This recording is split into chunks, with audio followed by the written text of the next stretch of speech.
Is this card going to be any good? How does it even work? There are some complications there to talk about, and we're going to cover them in this video where we review the upcoming November season of new cards. I think there are a couple potentially really big meta disruptors in this one, and maybe a couple stinkers. I'm not sure I love all the cards this month. So let's kick things off here with Miss Marvel. And Miss Marvel is the season pass card for the month, which the last couple season pass cards have been insane with Loki and Elsa. Those came out the gate seemingly way overtuned by design. Is this another example where we're going to have another super powerful season pass card? I don't maybe see quite as much like game-changing total deck build around potential with Miss Marvel, but I do think she actually has the potential to still be pretty good, because when you look at this, she's a 4/5 ongoing adjacent locations where your cards have unique costs have +5 power. That means if this effect is working, she is effectively a 4/15 in total stats. 5, 5, and 5. That puts her in line with Doctor Doom, one of the best, most played 6-cost cards in all of Marvel Snap, and she is still just a 4-cost card. Now, it's not as easy or as simple as Doctor Doom, of course. There's some conditionality built into this effect. You have to have those unique costs at those adjacent locations. She also has to be played specifically in the mid if you want to maximize that. Sometimes you might have a location that's unplayable, you know, for one reason or another. Her effect turns off mid, etc. It might be hard to squeeze her in. So, you know, not as clean or as easy perhaps as Doctor Doom, but notably much more efficient as well. Now, one extra kind of caveat here on how this works. It's been confirmed you do have to have a card in a given location for it to count as a unique cost. It can't be empty. So you gotta have at least one card there. I personally don't think that's much of a challenge. You're gonna want to play cards in various locations anyway. And then of course there's also a little disruption potential here as well. If you play a 1-drop there and you don't plan to play another 1-drop, but you know, a location spawns a 1-drop, or your opponent uses a Viper to send over a Hood, there could be other things essentially that surprise you. A Green Goblin could come over and mess over your 3-drop, for instance. Those sorts of things could disrupt this effect and turn off that +5 power in that location. But notably, this is not an all-in sort of effect. She still has that backup plan where the other location still works. She is a 4/10 if that one gets screwed up, or even if you have to screw it up yourself for some reason. You got to play a Shang-Chi to answer a threat, and it's worth it because the Shang-Chi is going to be so awesome, even though you already had another 4-drop there. So 4/10 is not a bad backup plan. Frankly, if both fail, a 4/5 isn't like disastrous, right? Maybe you made your opponent have to do things. Maybe just for whatever reason it went wrong. It's not like a 4/5 is just skipping a turn altogether. So, you know, the baseline here isn't great, but it's kind of got an okay floor and then a crazy high ceiling for that total of 15 power. Also important, you do not have to have unique costs at Miss Marvel's location or anything. The text wouldn't imply as such, but I know some people were asking that. So how much do you have to like build a deck around Miss Marvel right now to really make this sort of thing work well? I don't think you have to go that crazy. We're gonna have to kind of see this in action and in practice. You know, right now decks run, you know, multiples of like 2s and 3s and 4s very often. You might have 2 or 3 of each of those costs, and you might think, man, I don't really have great ways to do this. But ultimately, you know, if you have 2 2s, play 1 left, play 1 right. You have 2 3s, play 1 left, play 1 right, right? You have places to do this. And if you need to like fill in the gaps and you know, I got this 2, I can't play it in either spot, play it with Miss Marvel, right? So it's not like you're totally locked out from decision making. There will be moments where it feels awkward because you need a card in a specific place, like you need to play a Shadow King to answer something and you already have a 2-drop there. That could get awkward, but maybe you use this with cards like Jeff or something where you've got some flexibility and you can move cards around, Nightcrawler, etc.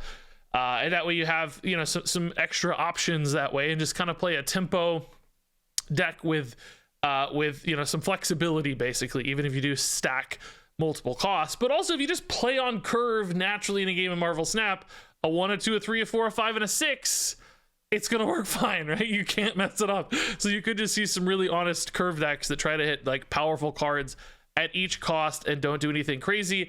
And then Miss Marvel just becomes this really nice sort of mid-power complement. Maybe you have a Doctor Doom on there too, and just spread wide with a couple different cards, and that just helps you get there off raw efficiency of your power output. So I like a lot about this card. I think it's not going to be that hard to support. It has pretty big numbers.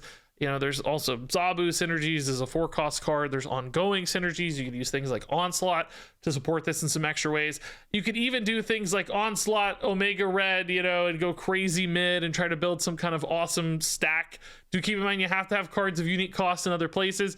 I guess a 0-cost card would count. On 1 cost you could weave in and then just go really big mid for some cool stuff. So there's combo angles. I just like a lot about this. I think ultimately when the numbers are this efficient and this, you know, nicely dispersed, there's something there that could work rather well. So moving on here, we're going to talk about Gladiator. And man, this card, I'm having a hard time with this one. So Gladiator was initially data mined as a 3/8, and he has since been updated to a 3/7.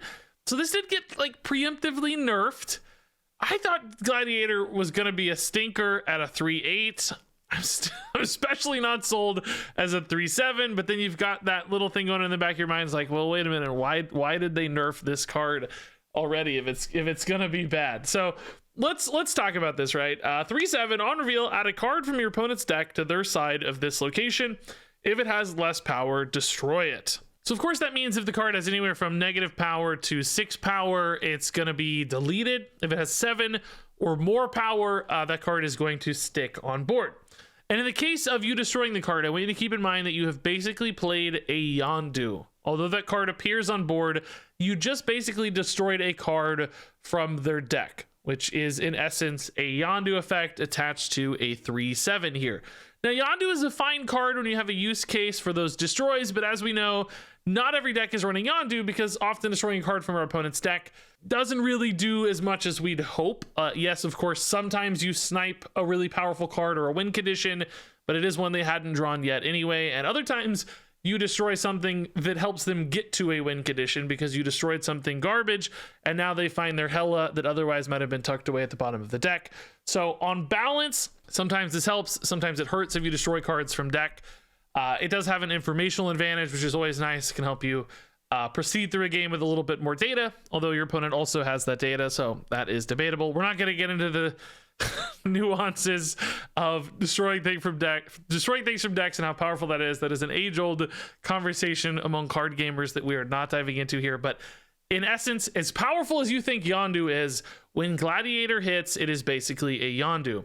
And that is in the best case scenario where on reveals do not trigger from your opponent's card, which I have not seen confirmation yet from Second Dinner whether this will proc on reveal effects. In other words, if you pull a Doctor Doom from your opponent's deck, is it going to have time to summon the Doom bots before Gladiator destroys it? That would sort of be an on reveal happening inside of this card's on reveal, but at the same time, when we see cards face up, usually their on reveal does resolve because they have revealed face up, and we did see cards summoned face up via the Gladiator. So if this procs on reveal effects for your opponent's cards, my god, that makes it even worse because in many cases they're still going to get some awesome value out of a card even if you do manage to destroy it later. For Gladiator's sake, I think we have to hope that it does not proc the opponent's on reveal effects and this reveal fully resolves before the opponent's card has any time to on reveal. There may be examples of this that give us a little bit more information about how that works or not. So if you have some insights there, of course, please feel free to share those in the comments. Now, in the other scenarios for Gladiator, when you summon something that is 7 or more power, boy, that sucks because you've given your opponent a really big card for free. That basically means you played a Jubilee for your opponent. They didn't have to spend any energy on said Jubilee though, and they got to basically draw the card from their deck. They didn't have to, they didn't lose a resource in hand basically. So you summoned something for them out of their deck for free. They got a big free Infinite, a big Magneto, whatever giant thing, a Hulk, whatever it is. Some big awesome thing got pulled out of the deck for free, and you have effectively gone negative power on your 3-drop. You summoned them 12, you got 7, you spent 3 energy to get -5 total power. Now, last time we talked about this card in the sort of leaked cards video, a lot of you were saying, well, hey, it's no big deal. if I summon him an Infinite Regis, I'll just play my Shang-Chi. Easy. Problem solved. That is not good. I need to explain to you how not good that is. Shang-Chi is great normally because you're playing a 4 energy card that deletes something your opponent presumably spent a lot of energy on. If it's big, they probably spent 4 or more. So you are having a really significant swingy impact, going +3 in power for probably the same net cost, or perhaps even an advantageous net cost where they spent 6, you spent 4, you're ahead. That's awesome. If you Shang-Chi something that you summoned with Gladiator, they didn't have to spend any energy on it, and you've spent 4 power to delete something that wouldn't be there. And keep in mind, the opponent is still going to be playing the game. They're going to play other things that you'd want to Shang-Chi anyway. So you've now lost your Shang-Chi killing something that wasn't going to be there anyway. And you might say, well, Regis, they would draw that Hulk and play it later. Yes, you're right. But they'd have to spend 6 energy to do so. And now they don't, and they can play another 6-drop instead, or various other cards instead with said free energy. So if you do that, if you play Gladiator and then you Shang-Chi, you have basically spent 7 energy for 10 power. And 7 energy for 10 power is not very good in Marvel Snap. Obviously, we get 10 power for far less very often. So Gladiator, even with a Shang-Chi backup, is not an exciting play. That sucks. That is an inefficient play that uses a ton of resources, that uses 2 turns to just barely get you any power on board. You're not going to feel happy with a Shang-Chi sort of backup plan. So in other words, boiling all of that down, I don't think playing Gladiator as an honest on-curve play is going to be worth it, because there is this enormous risk reward. You have this crazy risk of summoning something big for free from your opponent, and that sucks. Your reward is basically a 2 power card advantage over a normal 3-drop, because we play a lot of 3/5s in Marvel Snap these days with effects that can be somewhat symmetrical but often beneficial. If you think about like Spider-Man's or Polaris style effects, we get 3/5s. Even Wave now is a 3/5, and this is a 3/7, so you get +2 power. But is that 2 power worth the risk of all of that downside? Is that Yondu effect in combination with +2 power, is that worth the risk of things going completely haywire? We didn't even mention the scenario where you summon a 7 or an 8 from your opponent, which means you basically played a 3-0 or a 3-1, which also sucks. In my estimation, the answer is no. That is absolutely not worth the risk in a straight up Gladiator on curve scenario. So what we have to do instead is look for alternate scenarios where Gladiator might be good. And there are a few ways, of course, to extrapolate a little bit of extra advantage out of this card. Number one, you can remove its card text with something like Zero or Cosmo, so that it doesn't activate its effect, and then you get the upside of this power without any of the downside. I think that's a possibility. We've certainly seen Zero make an impact with lots of other cards in the past. This could slot into a deck that has various other Cosmo and Zero synergies, something like even a Destroyer deck. You know, you've got Cosmo in there, you've got Zero in there, sometimes your Destroyer. Maybe Gladiator kind of makes sense in that sort of world. That's a possibility. Could maybe combine all that with Silver Surfer for a little bit of extra upside as well. If we got a 3-drop that gets +2, it's already +2, then the stats start adding up. And then I think finally, and perhaps the most important option for Gladiator, is playing this into a location where your opponent's board is full. So, you know, we see a lot of decks playing things like Elsa these days, and in fact, kind of telegraphing their Elsas as well, sometimes doing so with cards like Jeff or Nightcrawler in the mix, so that they're filling a location, or Kitty too is a good example, where they're filling the location temporarily, but then still planning to open it up later. If you know they're going to fill a location into an Elsa, you can actually just slam a Gladiator into that location and not have to risk the problem of it summoning a card, in which case you just get a 3/7. So any deck that's flooding even a singular location might give you an outlet for Gladiator. Alternatively, if you play this on turn 6, play like Maximus plus Gladiator on turn 6, that could just be a big like 14 power dump on turn 6, where you're expecting your opponent to have full locations. You don't care if they draw cards off Maximus, and that could be a little sneaky way to use your Gladiator. more effectively as well. And then finally, we have junk decks. I'm running out of breath talking about this card because there's so much to say. We have junk decks where you might be filling out the opponent's board for them. If you're sitting over rocks and goblins and so on, you could use gladiators a little bit of a way to either kind of fully lock them out, maybe if you summon something big, although that's still a downside, I would argue, but really limit their options. Or if you've just already filled them up with stuff, gladiator could be the way to kind of seal that location and make sure that you win it. So, I mean, that's where this card gets interesting for me, in the sort of gaps there and the cracks and the kind of really specific niches where this looks good. And maybe that's why this card got nerfed, because people just kept playing a 3/8 into Elsa locations, and that was insane and really powerful. And at 3/7, it feels more fair, but maybe it still gets there because of that nature. So, when I look at this straight up again, I think really bad card at face value, like just way too risky. But if you get sneaky with it, if you get creative with it, if you really try to line up scenarios for it, I think maybe it's actually okay, kind of good, and that might signal why this so specifically got nerfed, which is pretty interesting. So moving on, we have Annihilus, and this another card I think could be actually amazing. This is a 5/7 with on reveal. Your cards with 0 or less power switch sides. Destroy those that can't.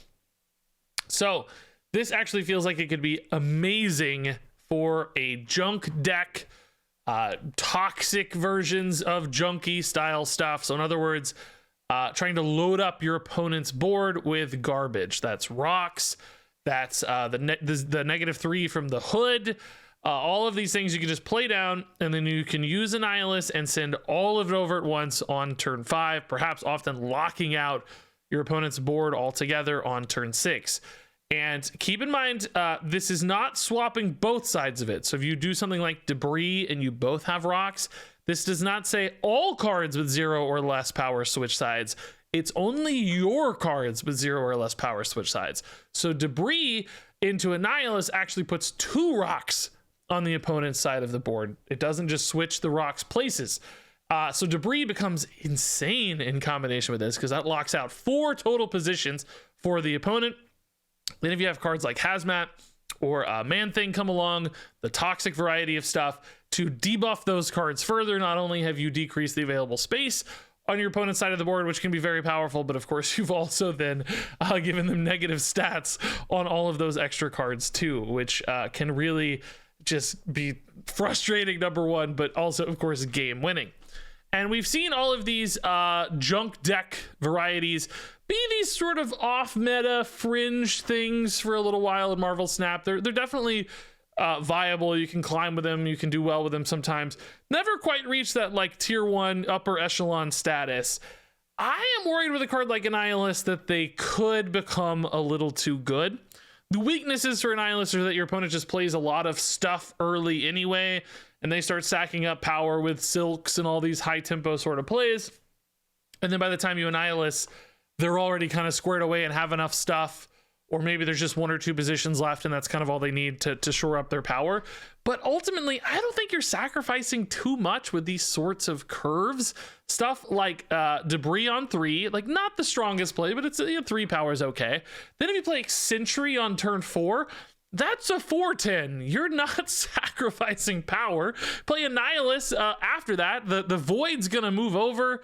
That's -10 for the opponent. You've shored up another 7 there. So you got like an Annihilus debris lane, you got a Sentry lane.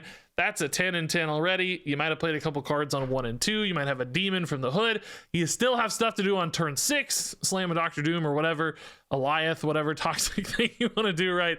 You can start seeing that come together really quickly, and it can be so disruptive as well that I don't know, man. I think this could be a very powerful and very frustrating part of the meta before long. I'm actually worried this card is too good. Oh, notably, this also got changed from a 5/8 to a 5/7, and then was again actually posted in the video originally as a 5/8, but they've since updated again to a 5/7. So it's all over the place, but it is going to be a 5/7, and they nerfed it too, so that kind of indicates maybe they were feeling like Annihilus was a little too strong as well. I think at 5/7 still actually seems pretty good. So I could see this deck coming together really cleanly and being pretty dang scary. And I have a feeling we're all going to hate this card because I think it's very strong. So moving on to our final card of the video here, we've got Martyr. And this is another one of those stinkers I teased, I think, for me. Martyr is a 1/4 that reads, at the end of the game, move to a location that loses you the game if possible. So this is effectively a Captain Marvel in reverse. How Captain Marvel will move to even out your math and give you some advantages. Martyr will move to ruin your math and give your opponent advantages. In other words, if you are winning 2 positions, one of them you're winning with Martyr by 2 power, and you have a third location that you're losing by 10, whatever, making up numbers, right? Martyr will move from the location you're winning by 2. She will move to that location you're losing by 10, where she doesn't change any outcomes, and you will now be losing the left location by 2 instead of winning it by 2 because you went -4. So she'll throw the game. Alternatively, like, she can just move from a winning location that you're barely winning to another winning location that screws you too. Like, I'm already winning here, she moves in, we're already up by 6 here, like, we don't need this extra 4 power, Martyr. I really needed it where you were, and you have screwed me. So the way to get around this, obviously, is to fill up your board. If you're filling up your board anyway, Martyr has nowhere to go. She's like, oh man, I can't move. It's not possible to move, so I'm gonna chill. I guess the other way to win this would just be that you're ahead so much that Martyr doesn't really matter. Her moving wouldn't lose the location. If you're winning the location by, 5 or whatever, her moving's not going to cost you anyway, so you'd be fine. Then of course you might ask, why do you need the Martyr there? What was she doing if you're only winning by 5? A little bit of overkill, but those scenarios will certainly arrive. So when I look at this card, I say to myself, like, okay, I think it's not that hard maybe to negate this effect. Again, we could also do something like 0 to silence off an effect like this. Doesn't really seem worth it to me, but still, just fill your board, right? We've already had some Elsa decks stacking boards up like crazy. There's Zeus stuff to fill boards. It's not that hard to fill all the locations in Marvel Snap, but in that scenario, is it worth it to run a 1/4? Like if you run a Khazar Zoo that plans to fill the board and you got a lot of squirrels and stuff, is a 1/4 enough upside over a normal 1-drop that it's worth the trouble or the risk for just a couple extra stat points? It's kind of the same question we have a little bit with Gladiator. Like, it's only giving you a couple extra points. Is it worth it for this downside? Because there will be games where you can't fill the board. There will be games where locations screw you, or you don't have the right cards or whatever, and she does just steal the game from you when you could have just run a different 1-drop. Like, maybe run Blade. He's a 1/3, and yeah, discards are tough sometimes, but controllable a little more perhaps. Maybe run one of the various 1/2s with a positive effect. Or just have Iceman and give up the 2 stats, but disrupt your opponent because you have an Iceman or a Howard just to see the top of your deck, or whatever other minimal upsides you have. Is that 2 power difference gonna be detectable enough and significant enough that it's worth it, especially when you've already got, I think, a conditionality built into this that requires you to have a deck to support it? To me, I don't think it's a big enough difference in stats. I'd rather run cards like Titania, frankly, in a very similar sort of thing.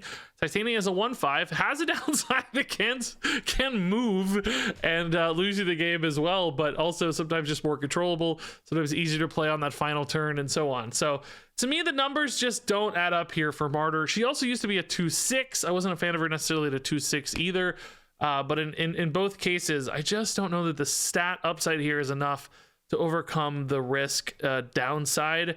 So with all the cards discussed, now let's do some star ratings. Miss Marvel is a 4-star card. Gladiator is a 3-star card. Annihilus is a 4-star card. Martyr is a 2-star card. And there you go, folks. The November season of cards has been reviewed. What scores do you agree with? Which ones do you disagree with? I want to hear all those thoughts and more. Which cards are you going to try to open in Spotlight Caches? Which are you excited to play? What kind of cool decks do you have envisioned? Share all those thoughts down in the comments below. Thanks much as always for watching. And until next time, game on.